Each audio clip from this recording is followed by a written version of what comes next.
Hello guys, hello study channel में आप सबका स्वागत है।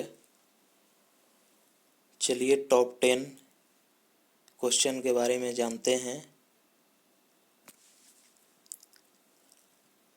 पहला क्वेश्चन है, अंतर्राष्ट्रीय परमाणु ऊर्जा एजेंसी का मुख्यालय कहाँ है?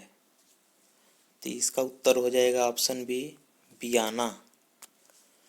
अगर अंतर्राष्ट्रीय परमाणु ऊर्जा एजेंसी की बात करें तो इसका गठन 29 जुलाई 1957 को हुआ था। इसका हेडक्वार्टर ऑस्ट्रिया के वियना शहर में है।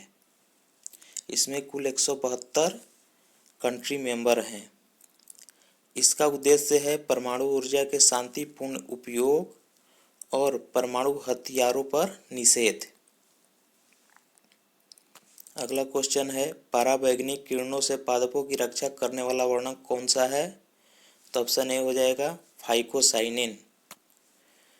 फाइकोसाइनिन की बात करें तो ये साइनोबैक्टीरिया में पाए जाते हैं और साइनोबैक्टीरिया को नीला हरा शैवाल भी कहा जाता है। इसके अलावे 3 लवक और भी पाए जाते हैं। पहला है अवर्णी लवक।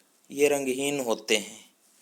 इनके रंगहीन होने का कारण है कि पौधों के अंधेरे हिस्से में ये पाए जाते हैं जहाँ सूरज का प्रकाश नहीं पहुँचता है, जैसे जड़, बीज।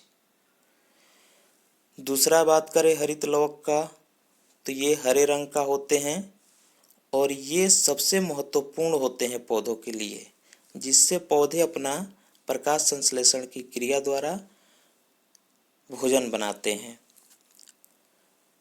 अगला है वर्णी लवक।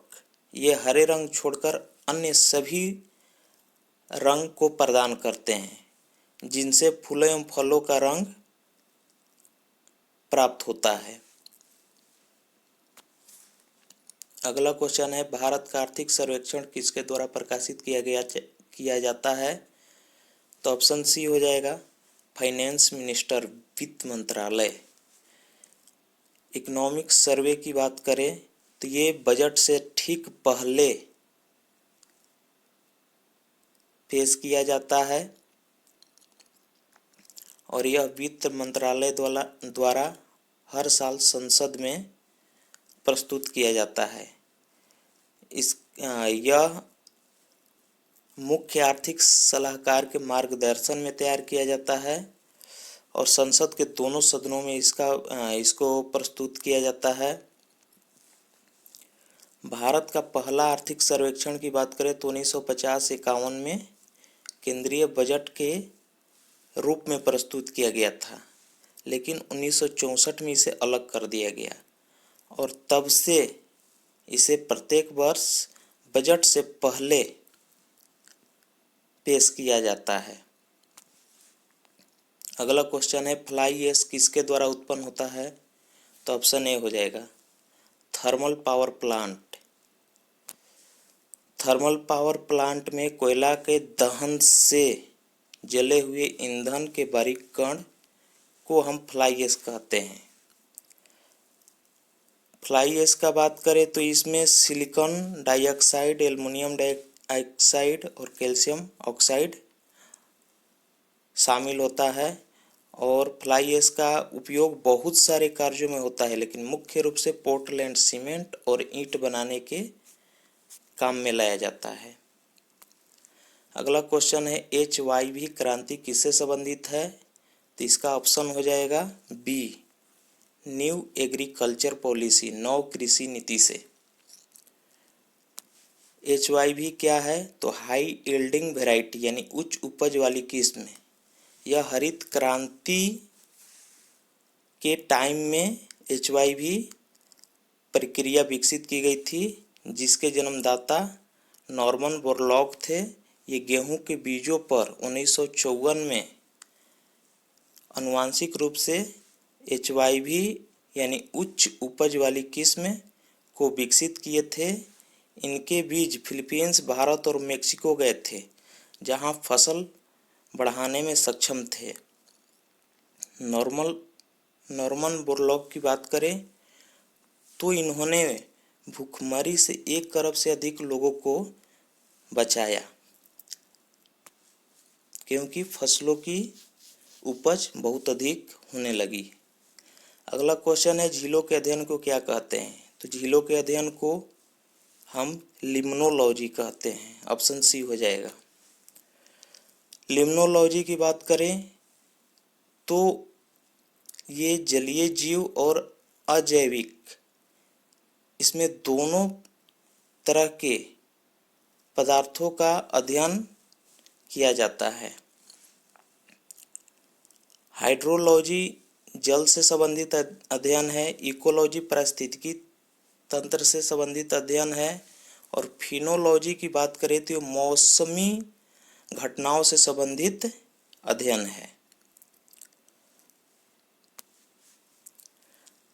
अगला क्वेश्चन देखते हैं, ल्यूमेन किसका मात्रक है? तो ल्यूमेन जो है ज्योति फ्लक्स का मात्रक ल्यूमेन है।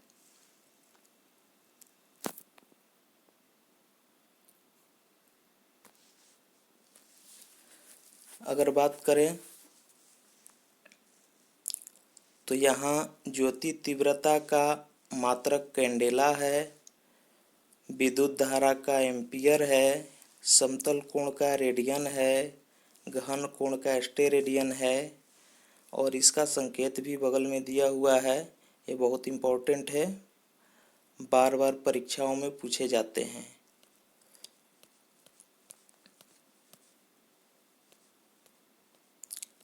चलिए अगला क्वेश्चन देखते हैं।